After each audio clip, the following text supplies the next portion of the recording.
Bonjour les amis, alors on parle souvent de philosophie ici sur cette chaîne mais aussi ailleurs. Mais qu'est-ce que c'est que la philosophie au juste justement? Alors dans cette petite promenade, je propose un petit peu de se pencher sur l'origine, un petit peu les grandes écoles de sagesse. Quelles ont été les grandes écoles de sagesse antique? Parce que moi c'est principalement la philosophie antique qui m'intéresse.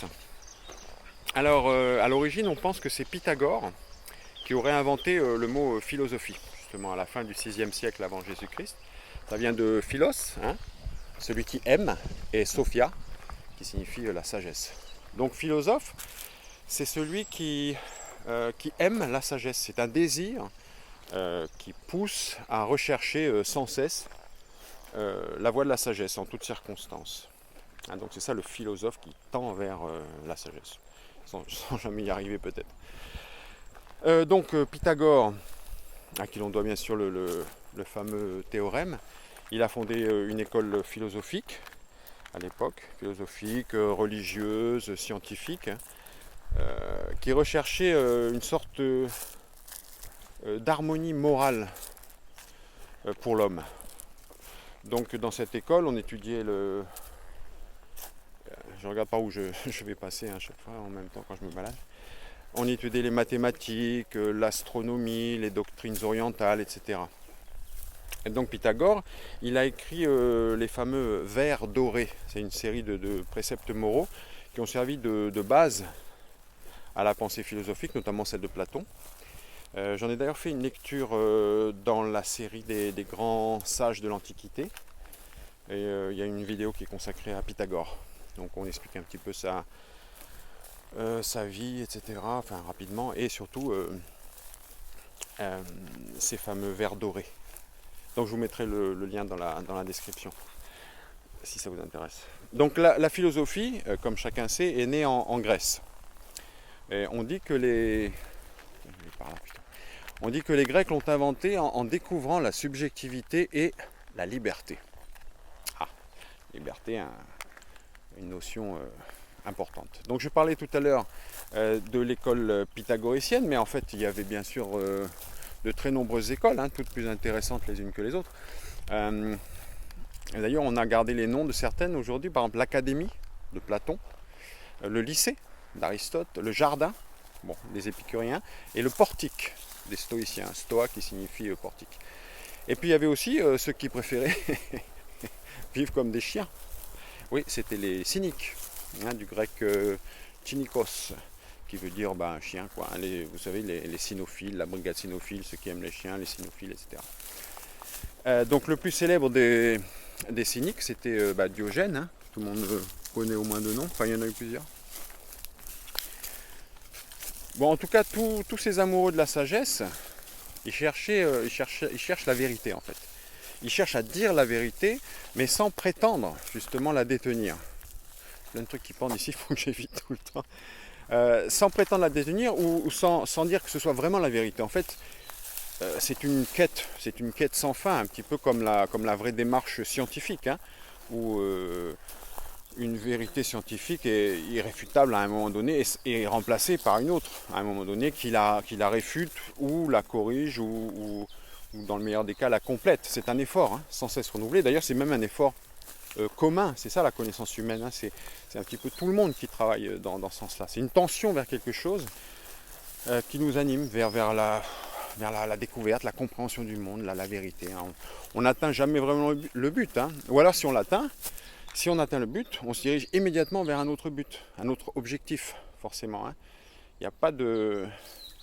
En fait, j'aime bien penser qu'il n'y a pas de certitude. On peut avoir des convictions, mais pas de certitude. Hein, parce que si on est honnête avec soi-même, on peut être convaincu, c'est bien d'avoir des convictions pour se diriger, avoir des valeurs. Mais la certitude, c'est quelque chose qui ferme le dialogue et il n'y a plus de discussion possible. Donc la philosophie, en fait, c'est la sagesse des douteurs, hein, des gens qui doutent, hein. Il y avait d'ailleurs justement cette école, l'école des sceptiques, hein, ceux qui suspendent leur jugement. Donc il y avait vraiment plusieurs voies, hein, qui se sont faites. En fin de compte, il n'y a pas de vérité clé en main, hein, de prêt à penser, comme il y a du prêt comme il y a du prêt-à-porter, vous voyez, du prêt-à-penser. Non, c'est à soi-même de faire les efforts, de tendre vers la vérité, hein. Le philosophe, il peut être en quête d'une perfection idéale, il peut pratiquer le respect de l'autorité, hein, comme les stoïciens notamment, ou être insolent ou subversif. Hein, c'est bien de questionner un petit peu, de pousser dans les retranchements. Mais dans tous les cas, le philosophe doit démontrer par son exemple. Et j'insiste bien sur la notion d'exemple. Hein, il doit démontrer par son exemple comment vivre pour être en accord avec soi-même et avec les autres. Je pense que ça pourrait être ça en définitive, une des définitions de la philosophie, c'est être en accord avec soi-même, hein, c'est-à-dire accorder ses pensées avec ses actes. Ça c'est important.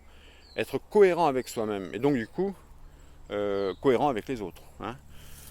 Tout le monde a y gagné, hein, toujours cette notion de bien commun auquel je reviens sans cesse, hein, et qui était chère aux stoïciens justement. Hein.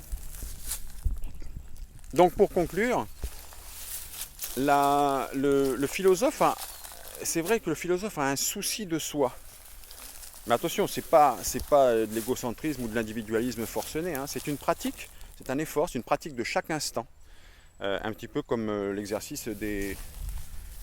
Ah, c'est pas mal par là. Des sportifs. En fait, c'est ça l'ascèse. L'ascèse askésis, je crois qu'on dit en grec. Askésis, qui signifie exercice, entraînement. Hein.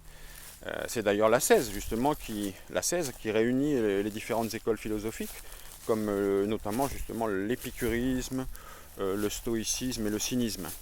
Hein. C'est en fait savoir. C'est pas facile le chemin par là. L'épicurisme, le stoïcisme, le cynisme. En fait, c'est savoir jouir de soi-même tranquillement, tout en se prémunissant des excès et des passions qui pourraient nous enchaîner à notre partie animale. Hein. Donc, il y a toujours une espèce d'élévation, si possible. Bon, je crois qu'on va s'arrêter là pour aujourd'hui. D'abord parce que mon chemin s'arrête là. Là, je suis en train de marcher dans les brousses. Mais bon, je pense que je continuerai un petit peu à la prochaine promenade parce que cette question d'ascèse est intéressante, de discipline et de sagesse. Il y a encore pas mal de choses à dire, hein, je crois. Ouais, non, là, je peux plus continuer par ici. Enfin, si, peut-être par là. Ah oui, oui, c'est vrai, là. Bon, en attendant, si vous avez des réflexions, des idées, des suggestions, des questions aussi, des idées sur ce que c'est pour vous la philosophie, qu'est-ce que ça représente, est-ce que vous avez une définition à proposer? Je pense qu'il y en a plein, hein. D'accord. N'hésitez pas à partager tout ça dans les commentaires, hein, toujours bien entendu, hein, dans le respect les uns des autres, hein. Tout ça, ça peut se faire, toute idée, toute pensée est bienvenue, hein, du moment qu'on reste, je dirais, le mot bienveillant, mais c'est quelque chose quand même à soutenir, hein, cet effort, respectueux, hein, et tolérant les uns envers les autres. Voilà. Bon, ben, je vous remercie et je vous souhaite une belle soirée ou une belle journée, je ne sais pas à quel moment vous êtes, en tout cas un temps bien en accord avec vous-même et avec les autres. A très bientôt. Au revoir, merci.